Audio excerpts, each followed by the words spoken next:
এয়া আহাৰ মাহৰ সময়।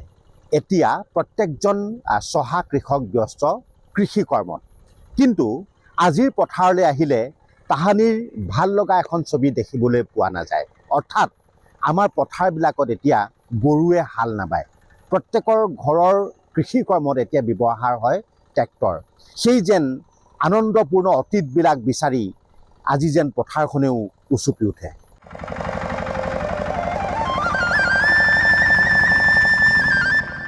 পথাৰে পথাৰে এতিয়া নভুই ৰোৱাৰ বতৰ। ৰোৱনীৰ হাতৰ পৰশত প্ৰাণ পাই উঠিব হেঁপাহৰ পথাৰ।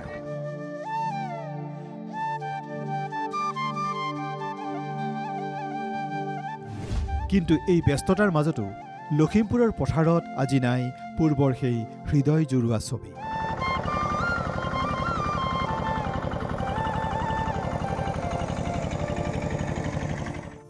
কৃষকৰ আহাৰ পথাৰত নাই মৰমৰ গৰুহাল।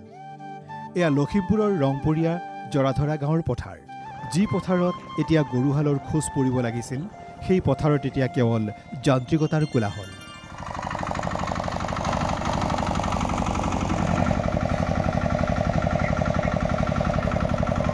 ট্ৰেক্টৰ আৰু পাৱাৰ টিলাৰৰ কৰ্কশ শব্দই যেন ম্লান কৰি পেলাইছে চহা জীৱনৰ পুৰণি সৌন্দৰ্য।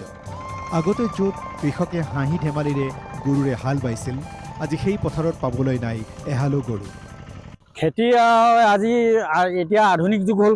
আগতে মোৰ দেউতাই হাত হাল বায়। এই পথাৰখন অকল গৰুৱে গৰু। আমি সৰুতে অকল উহোঁতে আমি পথাৰলৈ আহোঁ, সেইবিলাক শব্দই পাওঁ কাণত। আজিকালি নাই, আধুনিক হৈ গ'ল, চব ট্ৰেক্টৰ।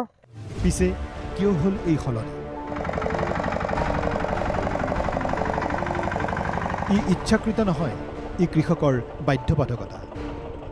আধুনিকতাৰ মোহত পৰি নহয়, বৰঞ্চ চোৰৰ উপদ্ৰৱত অতিষ্ঠ হৈ জৰাধৰাৰ কৃষকে বিক্ৰী কৰি দিবলৈ বাধ্য হৈছে প্ৰাণৰ বিনিময়ত পোহা গৰুহাল। যোৱা এটা বছৰতে এইখন ৰংপুৰীয়া জৰাধৰা গাঁৱৰ পৰাই চোৰে লৈ গ'ল কেইবাটাও বলদ। গাঁৱত বহুত গৰু চুৰ হ'ল। চুৰ হোৱাৰ পৰা যি গিহাল আছিলে সেই গিহালো চোৰৰ ভয়ত গোটেই গৰু বেছি শেষ কৰিলে। এতিয়া প্ৰশাসনে একো ইয়াৰ মানে উত্তৰ নিদিয়ে। গতিকেলৈ এতিয়া ৰাইজে গৰু পুহিবলৈ এৰিলে, খেতিও কমিলে গৰু পোহা। নহ'লে গৰু গোবৰত বহুত মানে পথাৰখনৰ সাৰ হয়। গতিকে সেই সাৰ এতিয়া গোবৰ নাই পথাৰত। যান্ত্ৰিকতাই হয়তো খেতি কৰাটো সহজ কৰিলে, কিন্তু কাঢ়ি নিলে গাঁৱৰ সেই আপুৰুগীয়া আৱেগ। চোৰৰ সন্ত্ৰাসৰ বাবে আজি জৰাধৰা পথাৰত কৃষকৰ পুৰণি হেঁপাহবোৰ যেন যন্ত্ৰৰ তলতে পিছ থৈ ৰ'ল।